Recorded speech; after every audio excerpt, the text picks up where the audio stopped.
Leave the noise of the day behind. Tonight, the galaxy is just a gentle light in the distance. Close your eyes, find your comfort, and let the silence hold you. Subscribe, and you'll always have a new chapter waiting whenever you need it. The universe is quiet tonight. You are safe here.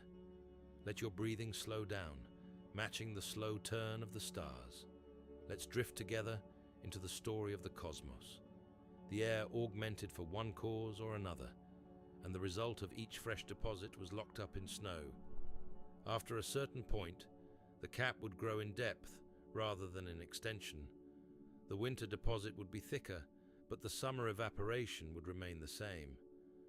Now, if this occurred, it is evident that the minimum size of the cap would increase relatively much faster than the maximum, and furthermore, that the relative increase of the minimum in the two caps would be greatest for that which had seasons of extremes.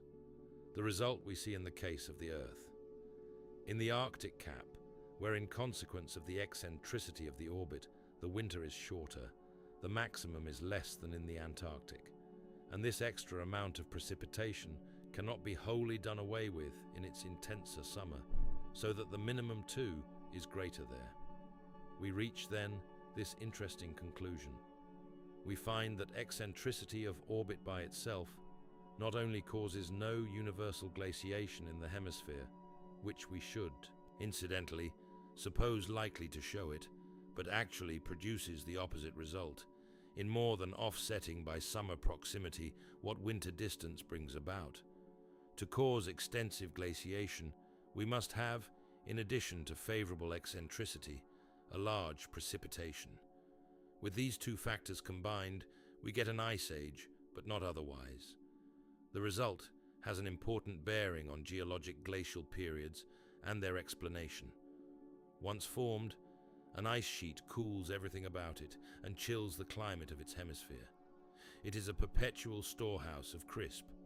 Mars has no such general glaciation in either hemisphere, and the absence of it, which is due to lesser precipitation, time equals 1,200 milliseconds greater than, together with the clearness of its skies, accounts for the warmth which the surface exhibits and which has been found so hard hitherto to interpret.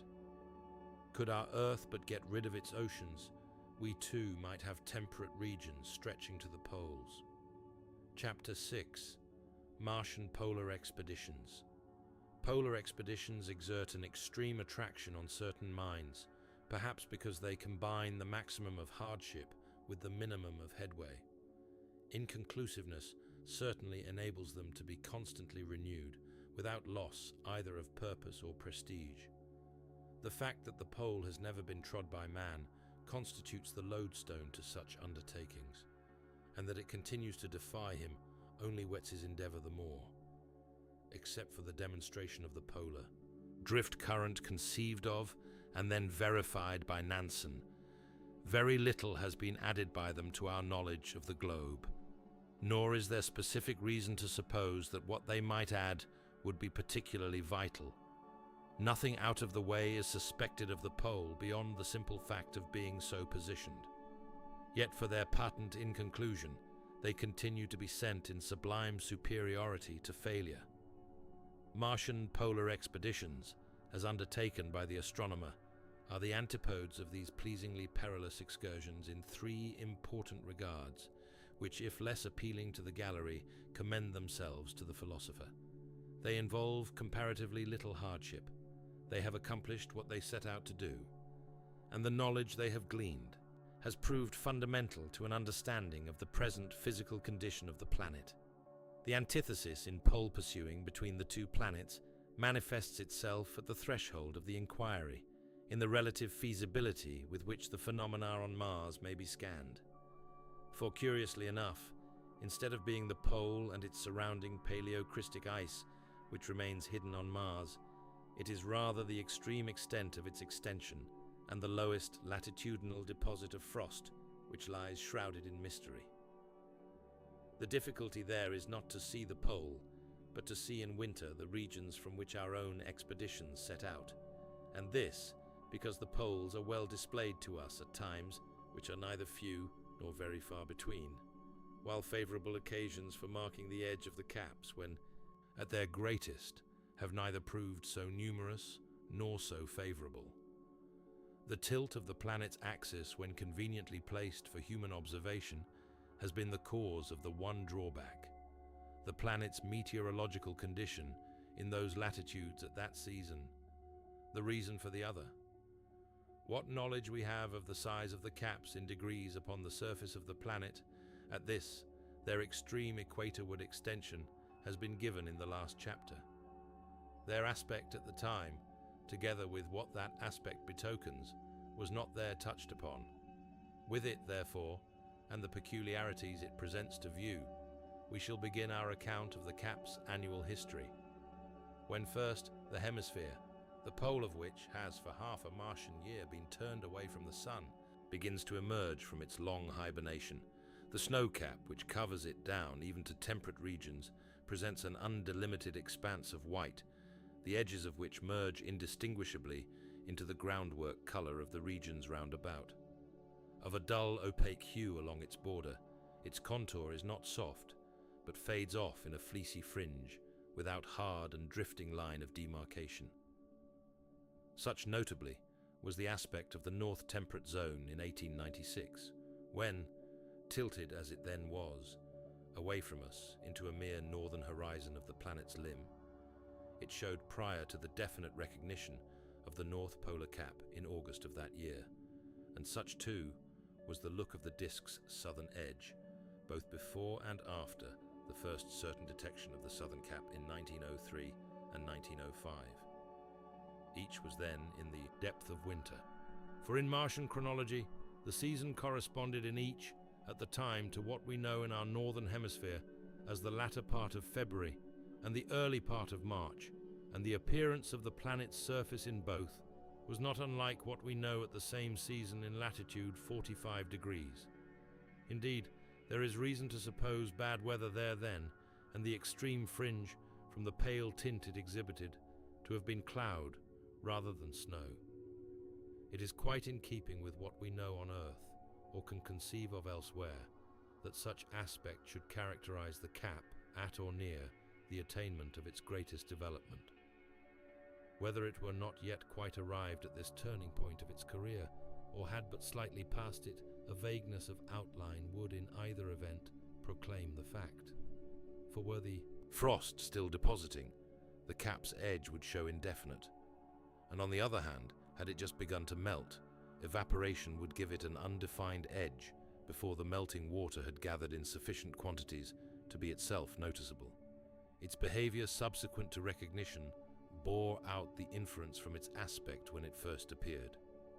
While for many days, prior to its coming unmistakably into view, it was impossible to say whether what was seen of the southern cap in 1903 and 1905 was cloud or snow. So even after it had definitely disclosed itself, it continued to play at odds with the observer. Showing soft at the edges one day, it would appear, but hazily defined the next, thus clearly demonstrating itself to be at the then unstable acme of its spread. Such a state of things we are only too familiar with in our own March weather, when after days of sunshine that have melted off the winter's white and fringed it with rivulets and awakening grass, a snowstorm falling upon it powders the ground again that was beginning to be bare, and at one stroke extends the domain of the snow, while mystifying the actual limits it may be said to occupy. The same condition of things, then, is not unknown on Mars, and to fix the precise date of so wavering a phenomenon is not so much matter of difficult observation as of physical impossibility. Nor is the southern cap, at this the height of its winter expansion, confined strictly to its own proper limits. Faint extensions, now so connected with its main body as to form part and parcel of it, now so detached and dull of tint as to make the observer doubtful of the exact relationship, are generally to be seen attendant on it. Hellas in winter is much given to such questionable garb, and has in consequence been mistaken by more than one observer for the cap itself, appearing as it does well upon the southern limb, and being often the only region to show white. Indeed, frost-bound as it then is, To consider it the polar cap, though possibly geographically incorrect, may climatologically be sustainable. Its northern extremity extends down to latitude 30 degrees, a pretty low latitude for frost. Still, such equatorward extension is not without corroborating parallel. In 1903, at what was in Martian dates April 26th, the whole of the region south of the Solis Lacus and the nectar showed white, with a whiteness which may as well have been hoarfrost as cloud. Now, the nectar runs east and west in latitude 28 degrees, so that in this instance too, it is possible that Arctic conditions knocked at the very doors of the tropics.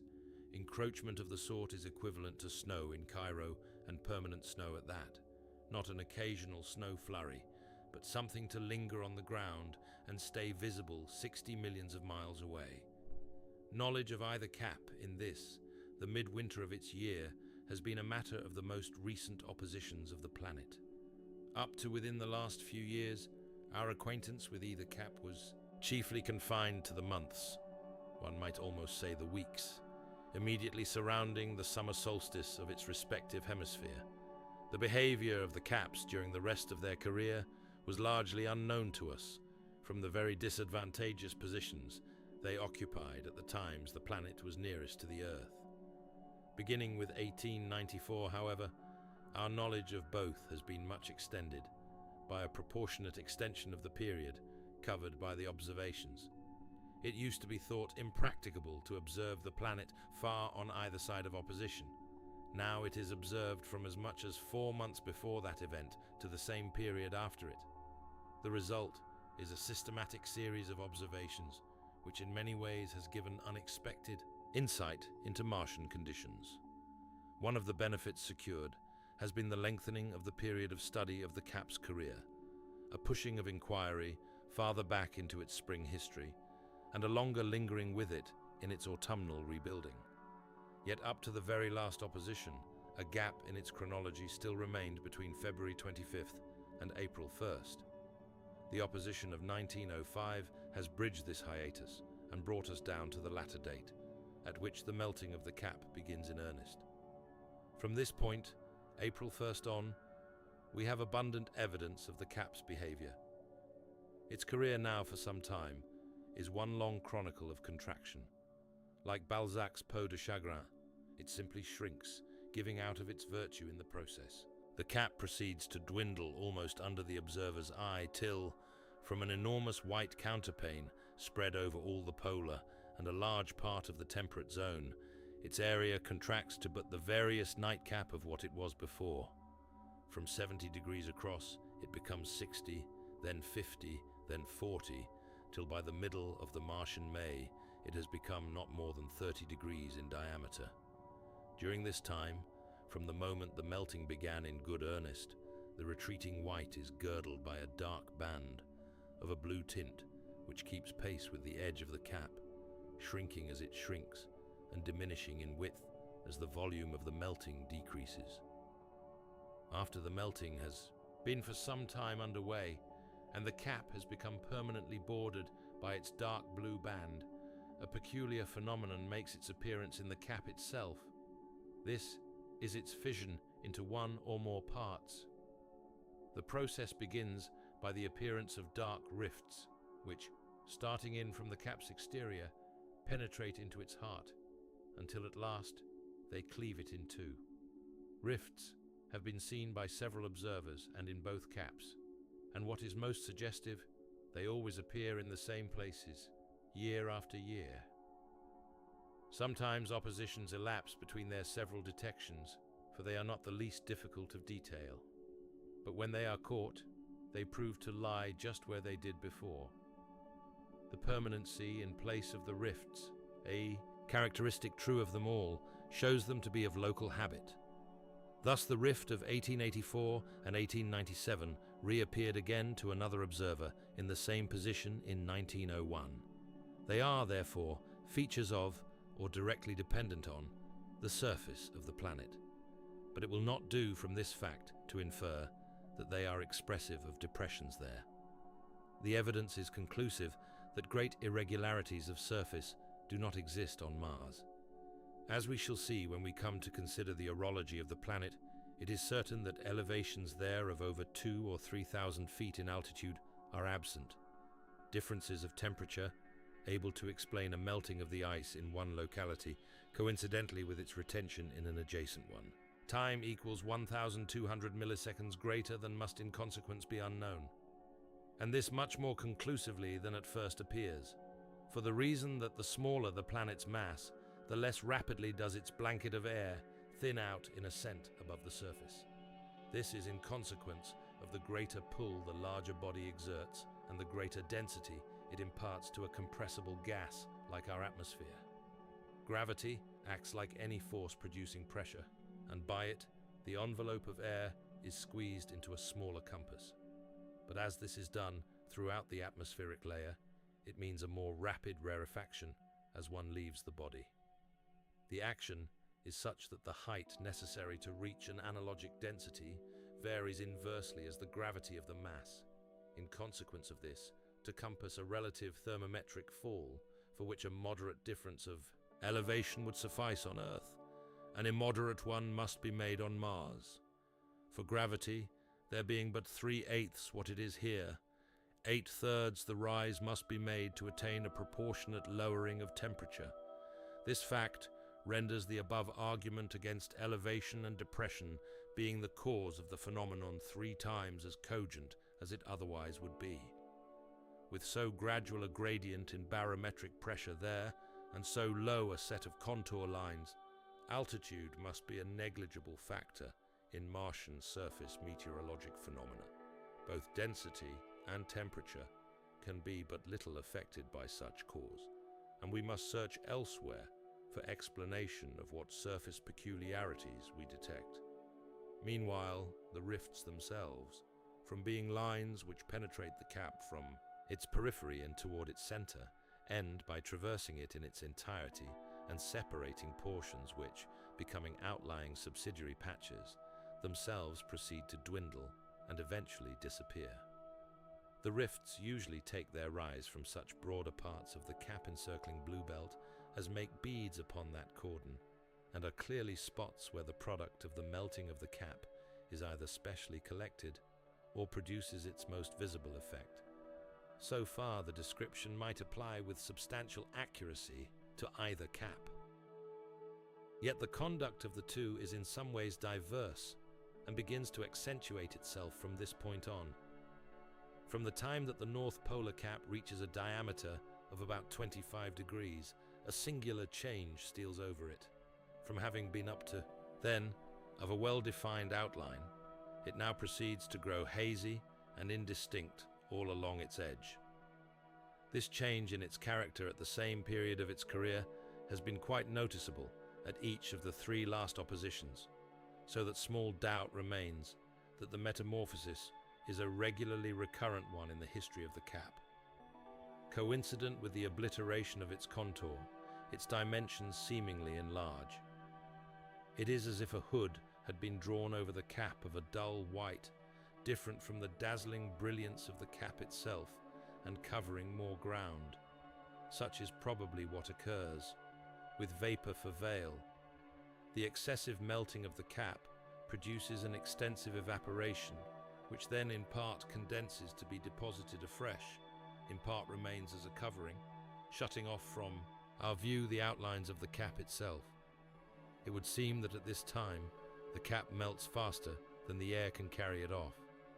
A sort of steaming appears to be going on, taking place in situ, for it clearly is not wafted away. The time of its coming to is significant, for the season is May 15th, the height of time for a spring haze to set in. Then later, it dissipates with the same quiet indefiniteness with which it gathered. It is some time in Martian June before the spring haze clears away, and when it does go, only a tiny polar cap stands revealed beneath it, from 6 to 8 degrees across, or from 1/10 to 1/15 of what it was when it passed into its curious spring chrysalis. Time equals, quote, 3,500 milliseconds, quote, / greater than the date of emergence varies. In 1903, it occurred early, the haze not being marked after June 3rd, though recurring again at intervals for a day or so. In 1905 it was later, perceptibly thin. After June 21st it did not certainly clear away till June 9th and came back again on July 16th and possibly on the 25th. These vicissitudes of aspect give us glimpses into a sweet unreasonableness in Martian weather which makes it seem more akin to our own. And this on two counts, diurnal and annual.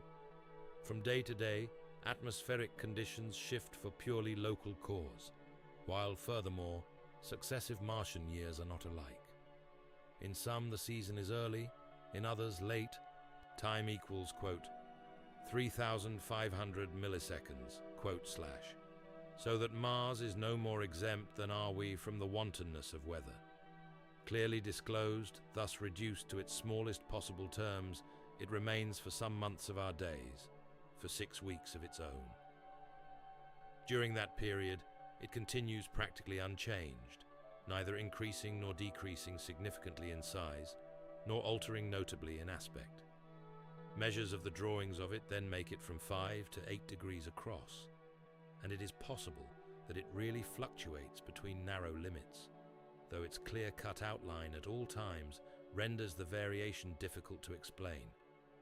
We are not so near it as we could wish, for on these occasions, even at their best, it is over 200 times as distant as the Moon, and the greatest magnification possible still leaves it 100,000 miles away. To the South Polar Cap, a somewhat similar history attaches, but with a difference. In its case, no such regularly recurrent spring haze has yet been noted. The melting of this cap would seem to be of a more orderly nature than its fellow, and not to outdo what can conveniently be carried off. That an excess of evaporation should not take place is the more peculiar from the fact that at its maximum it is the larger of the two, and therefore has the greater quantity of matter to get rid of. Its summer also is shorter than the Arctic one, so that it has the less time to dispose of its accumulations. The only other respect in which it seems to be differently circumstanced from its antipodes is in the character of its surroundings. About it are large blue-green areas, which with intermissions stretch down in places to within less than 10 degrees of the equator, whereas the other pole is continuously encircled for long distances by practically uninterrupted ochre. The character of the environment seems thus the only thing that can account for the difference in behavior, and this proves the more plausible when we come to consider what those two classes of regions respectively represent. In other ways as well, the southern cap is the more self-contained. The rifts, indeed, break it up into separate portions, and these in part remain as outlying detachments of the main body, as was notably the case in 1877 and in 1894, but they hardly have the permanency and importance of those similarly formed about the Arctic pole. Nothing. Antarctic, for instance, compares with the subsidiary patch of the North Polar regions lying in longitude 206 degrees, which both in Schiaparelli's time and during the late oppositions as well was almost as fixed a feature of the Arctic zone as the cap proper. Not quite so constant, however, and not so solid-looking a landmark is this patch for all its extent, which nearly equals the area of the more legitimate portion.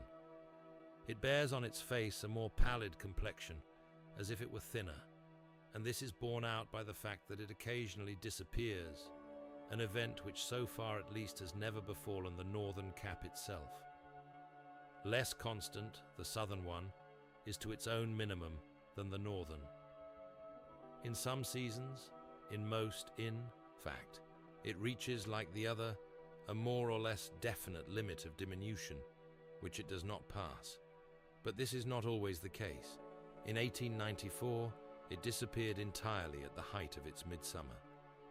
The season was probably unusually hot then in the southern hemisphere of Mars. In position, the caps have something to say about physiographic conditions.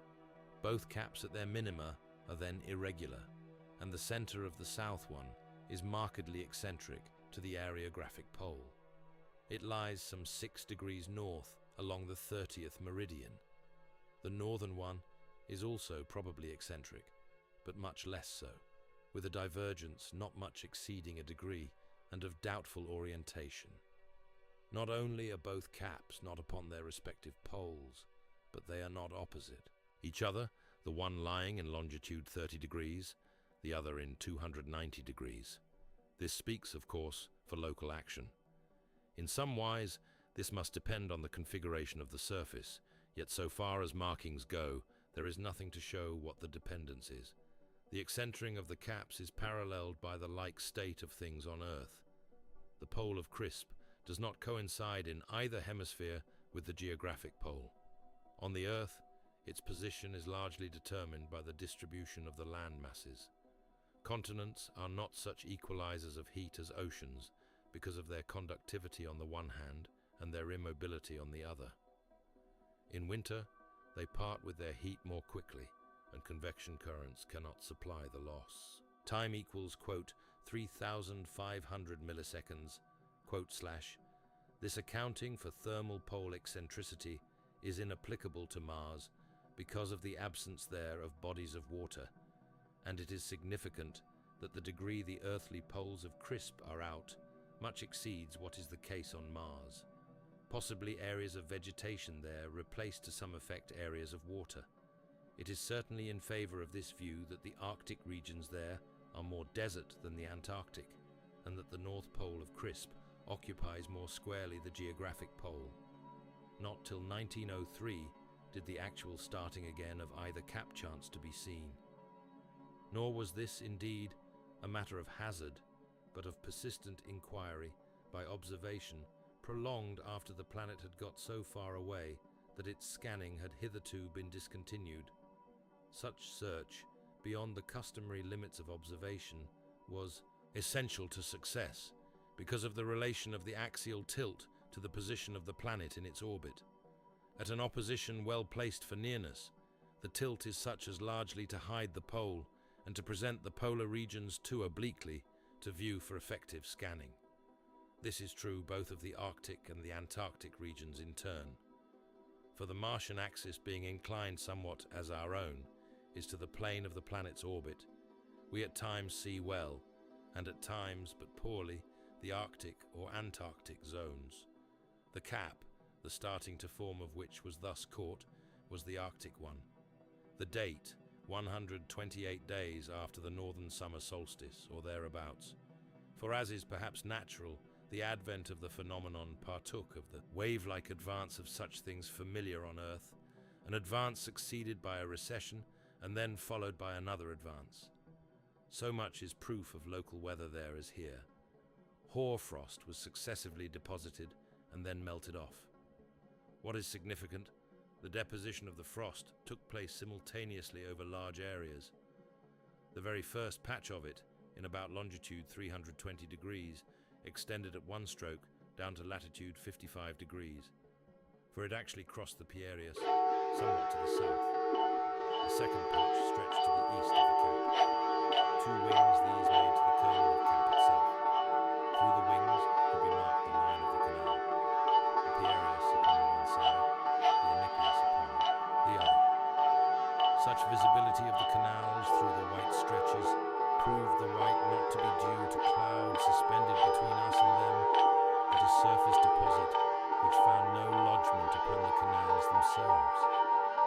The same avoidance of dark markings was evidenced by the showing of the dark rim round the cap's kernel. Now, if the deposit were indeed hoarfrost, this failure to find permanent foothold on the dark markings is what we should expect to witness. For whether they were vegetation or water, equally in either case, the frost would melt from them first.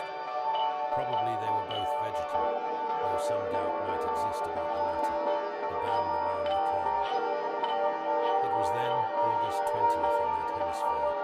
Time equals, quote, 3,500 milliseconds, quote / such deposition over great stretches of country is perhaps not so surprising as it appears at first sight when seen from without in its totality. After all, something not unlike it occurs in our solar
subsidiary polar patches that often in late summer flank them round about. Other white spots may from time to time be seen upon the disk. In appearance, these differ in no respect, so far as observed, from the Arctic subsidiary snowflakes. Of the same pure argent, they sparkle on occasion in like manner, with the sheen of ice. Equally with the polar caps, they remain permanent in place during the period of their visibility and are themselves long-lived. Though by no means perpetual, their duration is reckoned by weeks and even months, and they recur with more or less persistency at successive Martian years. That, when seen, they show in particular positions apparently unaffected by diurnal change, precludes there being clouds, and this fact taken in connection with the character of their habitat is the puzzling point about them. For they affect chiefly the North Tropic Belt. They, or at least their nuclei, are small, about 2 or 3 degrees in diameter, and are not particularly easy of detection as a rule, though certain larger ones are at times conspicuous. Chromatic, rather than formal definition, is necessary to their bringing out, as is witnessed by the superb colours the disk presents at the times when they are best seen. It is then that Mars puts on the look of a fire opal. The first such spot to be noticed was one which Schiaparelli detected in 1879 at the second opposition in which he studied the planet. He called it the Nix Olympica, showing that he recognized in it a cousinship to the polar snows. Yet it lay in latitude 20 degrees north, longitude 131 degrees, in the midst of the ochre stretches of that part of the disk. It was a small, roundish white speck of not more than 2/3 the diameter of the polar cap. Reseen by him in 1881, it failed to appear at subsequent oppositions and was not caught again until 1888. Then once more it vanished, not to be detected anew till many years after at Flagstaff, coming out rather surprisingly in 1903. It showed, however, in the same place as before, so that its position but not its existence is permanent. A similar but smaller patch was apparent to Schiaparelli at the same opposition of 1879. This one, which he styled the Nix Atlantica, lay between the Thoth and the Syrtis Major. It was about half the size of the Nix Olympica and has never since been seen, though it should have been had it continued to be what it then was. On the other hand, phenomena of the sort undetected of Schiaparelli have been remarked at Flagstaff. On May 18, 1901, I was suddenly struck by the singular whiteness of the southeast corner of Elysium, where that region bordered the Trivium. Elysium has a way of being bright, but not with such startling intensity as this spot presented, nor in so restricted an area as was here the case. The spot was so much whiter than anything I had ever previously seen outside the polar caps that it arrested my attention at once. And this the more that I had observed this same part of the planet the day before and perceived nothing out of the ordinary. Once detected, however, the spot continued visible. The next day it was there with equal conspicuousness, and now thrust an arm across the Cerberus, entirely obliterating the canal for the space of several degrees. In this salience it remained day after day, till the region passed from sight, to reappear with it 6 weeks later, when the region again rounded into view. The hour of the Martian day seemed to make no difference in its visibility. It was seen from early morning till Martian afternoon, as late as the phase permitted. Clearly there was nothing diurnal about its revealing, and it lasted for at least 3 months and a half, until the planet got so far away that observations were discontinued. It was to all appearances and intents snow. But now comes the singular fact about it. It lay within 10 degrees of the equator, and showed from the end of June to the latter part of August. To our ideas, there could be no more inopportune place or time for such an exhibition. For it cannot have been due to a snow-capped peak, as we know for certain that there are no mountains in this or in any other part of the planet. Besides, it had not appeared in previous Martian years, which it infallibly would have done had it been a peak. Indeed, it baffles explanation beyond any Martian phenomenon known to me. It seems directly to contradict every other detail presented by the disk. The phenomenon is thus unique in kind. It is not, however, unique as a specimen of its kind. The eastern coast of Area, where that region borders the Syrtis Major, is prone to a brilliance of the same sort. It is a narrow belt of country that shows thus nothing but the coastline itself, but this for a considerable distance, stretching several hundred miles in length. It has stood out saliently bright now at every opposition which I have observed, beginning with 1894. Sometimes it has been described in the notes as bright simply, sometimes as white, and once, in 1901, as glistening at one point like ice. Time equals, quote, 3,500 milliseconds, quote, /. Yet, when upon the terminator, it has never stood forth, as a mountain range should have done, to declare its character. It has been evident, regardless, apparently, of the Martian season. In 1894, it was bright from October 25th to January 16th, Martian chronology. In 1896, from December 22nd to January 7th. In 1901, from July 13th to the 15th. In 1903, at about the same date, and so in 1905. It was whitest during the latter oppositions, showing that the effect is most marked in its midsummer. All of the above instances of extrapolar white have been located within the tropics. Examples of the same thing, however, occur in the North Temperate Zone, Tempe. Time equals 1,200 milliseconds greater than a region just to the west of the Mare Acidalium, is exceedingly given to showing a small white spot close upon the Mare's border in latitude 50 degrees north. This spot, too, on occasion glitters as it were with ice. It is also at times very small, so that whereas much of Tempe is by nature bright, but a small kernel of it is dazzling. The list might be easily extended from the record book. Thus, on March 1st and 2nd, 1903, the disk showed speckled with minute white spots. One in Arcadia in latitude 41 degrees north, one in Tharsis near the equator, a third just north of the Phoenix Lucus in 10 degrees south, and a fourth, the Nix Olympica. And, on April 11th, a glittering pinpoint starred like a diamond, the center of the Pons Hectoris. On both these occasions, the Martian season was summer, July 9th for the latter, June 21st for the former date. As one approaches the North Pole, spots of like character become more numerous. Especially are such visible north of the Mare Acidalium in the Arctic region thereabout, from 63 degrees to 75 degrees north. From so widespread a set of instances, the only explanation which seems to fit the phenomena is that the mean temperature of Mars is low, not very much above freezing, and that whatever causes a local fall in the temperature results in hoarfrost. Such an explanation accords well with the distance of the planet from the Sun and the thinness of its atmosphere.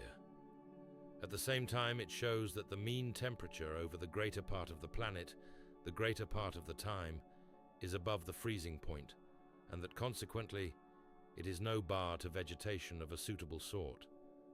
That the hoarfrost should be found even at the equator may perhaps be due to the very thinness of the air covering of Mars, which would tend to make the actual insolation more of a factor than it is with us, and by the great length of the Martian seasons.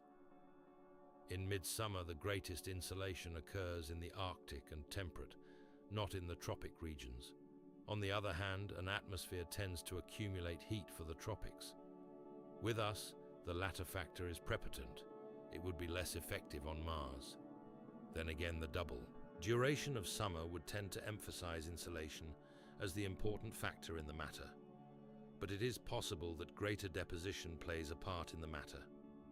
On Earth, the rainfall is greatest near the equator, and something of the sort may be true of the zones of moisture on Mars.